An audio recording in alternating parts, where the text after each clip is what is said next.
Le suiveur écoute le conseil des influenceurs qui lui répètent à longueur de journée de faire du sport et faire de l'argent. Et c'est tout. C'est tout. Il aura entendu ces conseils, il aura envie de faire de l'argent, il aura envie de devenir musclé, mais il s'arrête là. Le créateur, lui, n'a pas peur de prendre un chemin différent. Il n'a pas peur d'entendre les conseils qu'il a envie d'entendre et d'approfondir ses recherches pour répondre à ces questions. Imaginons qu'on lui dit « fais du sport ». Mais il ne sait pas comment faire du sport. Ce qu'il va faire, c'est qu'il va soit regarder des vidéos YouTube, soit aller directement dans une salle de sport pour aller s'entraîner. Il aura entendu le conseil, il l'aura appliqué. Si jamais il a envie de faire de l'argent, il ne sait pas comment ça marche, il ne sait pas quel business marche, et surtout que le monde du business c'est assez compliqué, il va payer des formations, acheter des livres, regarder des vidéos YouTube, se renseigner longtemps pour répondre à ces questions. Il y a 2 ans, j'ai fait une très grosse erreur concernant mon éducation. Comme la plupart des gens sur YouTube, je me suis bourré aux conseils d'influenceurs qui me disaient « fais du sport, fais de l'argent ».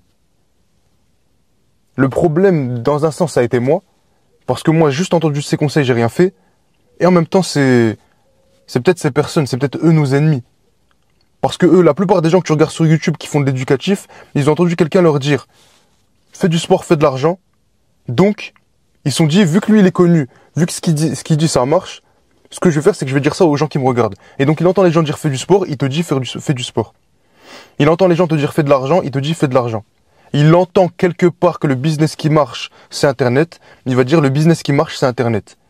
Mais même pour lui, ça marche pas. C'est pas parce que quelqu'un crée du contenu que c'est un créateur comme nous. Quand je dis qu'on est des créateurs, tu connais, c'est les gens qui prennent des chemins différents, c'est les gens, déjà, si jamais tu vas sur YouTube, tu cherches à te renseigner, tu cherches à répondre à tes questions, ou même si tu me suis, c'est que t'es pas un suiveur. Je sais que c'est assez paradoxal. Je te dis que tu me suis, mais que t'es pas un suiveur. Parce que quand tu me suis, t'es pas fan de moi. Si jamais tu me vois dans la rue, tu vas pas crier, tu vas pas voir fantôme de ça, etc. Tu vas peut-être me demander de répondre à une de tes questions. Et si jamais t'es abonné à moi, c'est parce que tu sais que les prochaines vidéos qui vont sortir, elles vont pouvoir t'aider à régler d'autres problèmes. Mais t'es pas fan de moi. Et si jamais t'es fan de moi, je t'invite à te désabonner, je veux pas de fans. La plupart des gens sur YouTube, eux, cherchent des fans, cherchent beaucoup d'abonnés pour avoir beaucoup de chiffres, pour le montrer à beaucoup de femmes, et ils se disent qu'avec ça, ils auront beaucoup d'argent. Donc quand tu entends leurs conseils, dans un sens, il est vrai.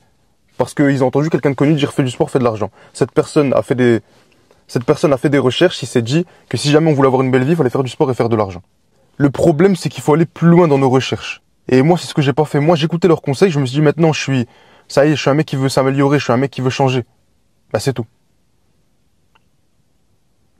Dis-toi que j'ai regardé ces vidéos et même un livre, j'ai pas acheté, même une formation, j'avais peur de payer. Alors qu'à longueur de journée, j'écoutais ces gens qui me disaient qu'il fallait faire ça. Imaginons on m'a déjà dit ça. Il y a déjà des vidéos qui ont dit que si jamais tu veux t'améliorer en séduction, il fallait que tu ailles parler avec des filles dans la rue. Parce que si jamais tu restais que chez toi, tu voyais personne. Et sur les réseaux, t'as peut-être pas les qualités, t'as peut-être pas les bonnes photos pour attirer des femmes. Donc il fallait que tu ailles dehors parler avec des filles. J'aurais entendu ça, ce que j'aurais fait il y a 2 ans, c'est que j'aurais pas bougé. Cet influenceur m'aurait dit que je dois aller la voir. Je me suis dit non, il y a peut-être un autre moyen de faire, j'achète un livre. Mais jamais j'aurais pris des réelles actions. C'est ça le problème en fait. Ce que tu entends, ce que les influenceurs, on va changer. Les gens que tu regardes, voilà, les youtubeurs que tu regardes. Influenceurs parce que ça englobe tout le monde, c'est pour ça, mais c'est un peu péjoratif de dire influenceur. Parce que la plupart du temps, on voit des influenceurs comme des gens vicieux, bizarres, fourbes, et la plupart du temps, c'est vrai. Et je vais dire les créateurs de contenu. Si jamais tu écoutes un créateur de contenu et qui te dit, si ton problème c'est ça, la solution que moi j'ai trouvée c'est ça. Ben moi c'est comme ça que je marche. Ce que je dis aux gens c'est, je réfléchis à un problème que les gens ont. La plupart du temps, soit je parle avec des gens, des abonnés ou etc. Même avec des gens dehors. Je parle avec des gens, j'essaie de repérer un problème que tout le monde a. Quand j'ai réussi à conceptualiser ce problème, je réfléchis à quelle solution j'ai utilisée sur moi pour pouvoir pallier à ce problème. Si jamais j'ai trouvé une solution pour pallier ce problème, j'explique exactement comment moi j'ai fait pour réussir à pallier ce problème. Il y a 2 ans, le problème que j'avais, c'est que tout ce que me disaient les gens sur Internet, ça marchait pas.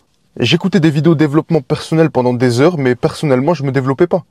Ce que j'ai écouté, ça n'a pas marché dans le sens où j'ai pas testé ce que j'ai entendu. Ce que j'ai écouté, ça n'a pas marché dans le sens où j'ai pas pu le tester dans la vraie vie. Et c'est ça la clé de cette vidéo, c'est la seule phrase que tu dois retenir.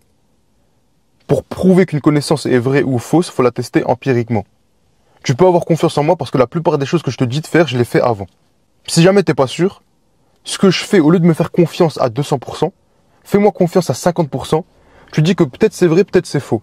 Si jamais c'est vrai, je le teste. Et si jamais ça marche, j'aurai de bons résultats. Si jamais ça marche pas, j'ai flop, je passe à autre chose. Je trouve une autre stratégie, je trouve une autre technique. Mais au moins, tu auras testé et tu seras sûr que c'est pas ça. Si tu es sûr que c'est pas ce chemin-là, tu prends un autre chemin jusqu'à que tu aies le bon chemin. C'est comme ça qu'on doit faire pour pouvoir progresser en fait. Cette vidéo, elle est vraiment là pour t'expliquer comment tu peux progresser rapidement. Tu prends une info, tu la testes dans la vraie vie. Si jamais ça marche, c'est bien, tu gardes. Si jamais ça marche pas, tu cherches une autre technique. Il y a toujours une bonne stratégie, il y a toujours un mec qui dit la vérité. Il y a beaucoup de créateurs de contenu qui mentent. Il y a beaucoup de créateurs de contenu qui copient ce que les autres disent. Un jour, si tu as de la chance, tu tomberas sur le créateur de contenu qui te dit que la vérité. Et si tu es sur cette vidéo, sans prétention, sans arrogance, je peux te dire que tu peux me faire confiance à plus que 50%. Parce que la plupart des choses que je fais, ou que je dis plutôt, je les fais. Ou je les testé. Si jamais je parle avec un peu de colère des influenceurs, c'est parce que ces influx suiveurs parlent dans le vide pour faire de l'argent. Quand tu utilises les bons mots, quand tu dis les bonnes phrases pour toucher le cœur de celui qui te regarde, il sera plus enclin à sortir sa carte et te payer ta formation. Je sais que tu as peut-être accordé ta confiance à certains influenceurs, tu les dis non, lui c'est un bon, lui il va pas me voler lui. Eh ben dis-toi, même lui il peut te voler, même lui il fait exprès peut-être de copier les conseils qu'il a entendus quelque part pour qu'à la fin tu payes sa formation. Et je sais que c'est pas bien pour mon business, c'est pas bien si jamais je veux faire de l'argent, mais me fais pas confiance à 200%. Moi je sais, je te mens pas, je te dis que je te dis la vérité. Mais, pour te donner les bonnes directives dans ta vie, pour pas que tu fasses de grosses erreurs, n'accorde pas ta confiance aux influenceurs que tu écoutes. Et même moi. Parce que la plupart du temps, ou peut-être 60% des cas, ces influenceurs ont pour stratégie de te dire les bons mots pour qu'à la fin tu sortes ta carte. Il n'y en a aucun qui a de véritables conseils. Je comprends que ça fait peur un peu de stagner, je comprends que ça fait peur de ne pas progresser, de rester au même niveau. Je le comprends et je l'ai vécu. Et ça m'arrive même encore maintenant, en fait, quand je vois des gens avec qui je traînais avant, des gens que je connais d'avant, quand je les vois s'améliorer, j'ai peur, je le dis réellement, j'ai peur pour moi. Parce que je me dis, en fait, ces personnes, je les ai laissées tomber, je les ai laissées passer, parce que je me suis dit que moi, j'étais meilleur qu'eux, ou plutôt que moi, je valais mieux que les soirées, l'alcool, etc. Mais qu'en fait, même eux, en buvant de l'alcool, même eux, en niquant complètement leur santé, ils arrivent à avoir une meilleure vie que moi. Même eux, en travaillant pas, ils ont une meilleure vie que moi. Et donc, j'avais peur un peu de me dire qu'en fait, j'ai gaspillé ces années de travail à rien faire. Je comprends le stress que tu peux ressentir quand tu te vois stagner, quand tu te vois pas progresser. Ça fait peur de rester au même niveau. Et c'est normal, on est des humains et surtout on est des hommes. On a toujours envie d'être meilleur, surtout meilleur que les autres. Et donc ça fait peur quand on voit qu'on commence à être moins bon, qu'on commence à être pareil qu'avant. Même moins bien qu'avant. Et je comprends que dans cette peur, dans ce stress, tu peux être frustré quand beaucoup de personnes te répètent à longueur de journée des conseils qui marchent pas en fait dans la vraie vie. Tu les entends dire ça, faut que tu fasses ça, faut que tu fasses ça, tu dois faire ça, tais-toi, fais ça, et quand tu le testes, ça marche pas. Ça fait mal un peu. Ça fait mal parce que tu continues à travailler, tu veux quand même, tu t'enfonces dans ce chemin de je veux être meilleur, je vais tous les faire taire. C'est moi qui va finir premier de la course, et à cause de ces influenceurs qui te répètent des conseils qui marchent plus depuis quelques années, tu te retrouves au même niveau, tu te retrouves à stagner. Je dis pas que c'est de leur faute. Tout ce qui t'arrive, c'est de ta faute. Sache-le bien. Tout ce qui t'arrive, c'est de ta faute. Mais ces influenceurs vont te donner des mauvais conseils. Ton travail à toi, si jamais tu veux pas être fautif de ton échec, c'est de réfléchir à ce qu'ils disent et de le prouver empiriquement. C'est pas d'accorder ta confiance bêtement à un influenceur parce que tu penses que, je sais pas, il est beau, il parle bien, il a l'air d'avoir de l'argent, bah viens, je l'écoute. Il faut que tu aies la preuve concrète que ce qu'il explique, ça marche. Et là, tu pourras lui accorder ta confiance parce que tu auras vu que ce qu'il dit, ça marche. Avec un peu de travail, toutes les heures que tu auras mis à essayer de t'améliorer vont payer.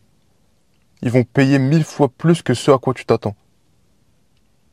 Donc pour nous, pour les gens comme toi ou moi, la seule chose qu'on a à faire, c'est d'attendre que le travail paye. Et pour ça, on doit continuer à travailler.